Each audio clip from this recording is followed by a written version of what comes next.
सातारा जिल्ह्यात गेल्या 4 दिवसापासून मुसळधार पाऊस पडत असून सातारा जिल्ह्यातल्या महाबळेश्वर तालुक्यामध्ये तब्बल 2600 मिलीमीटर पावसाची विक्रमी नोंद झालेली आहे आणि याच पावसामुळे सातारा जिल्ह्यातील 7 धरण आता जवळजवळ 50% जास्त भरलेली असतात पाहावयास मिळत. आता सध्या माझ्या पाठीमागे सातारा जिल्ह्यातलं हे धोम धरणाचा हा जलाशय आहे.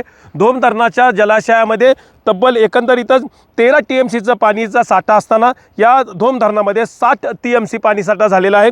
तर एकंदरीतच कन्हेर धरणामध्ये 7 TMC पाणीसाठा जमा झालेला आहे. उरमोडी धरणामध्ये 5 TMCचा पाणीसाठा जमा झालेला आहे. तर तारळी धरणामध्ये 2.21 मिलीमीटर पाणीसाठा जमा झालेला आहे. तर सगळ्यात मोठं सातारा जिल्ह्यातील धरण असणारं कोयना धरणामध्ये तब्बल 46 TMCचा पाणीसाठा त्या ठिकाणी जमा झालेला आहे. एकंदरीतच सातारा जिल्ह्यातल्या ह्या 6 ते 7 धरणामध्ये 50% जास्त पाणीसाठा जमा झाल्याने पूर्णतः हा जो पाणीसाठा आहे तो तब्बल 8 दिवसाच्या पावसातच हा 50% धरण साताऱ्यातले भरल्याने पूर्णतः येत्या काही 2 महिन्याच्या पावसाळ्यात पूर्णतः 100% धरण भरतील अशी अपेक्षा वर्तवण्यात येत आहे. एकंदरीतच सातारा जिल्ह्यात ऑरेंज अलर्ट जिल्हा प्रशासनानं जाहीर करण्यात आलेला आहे. नदीपात्राच्या जवळच्या गावांना सतर्कतेचा इशारा देण्यात आलेला आहे.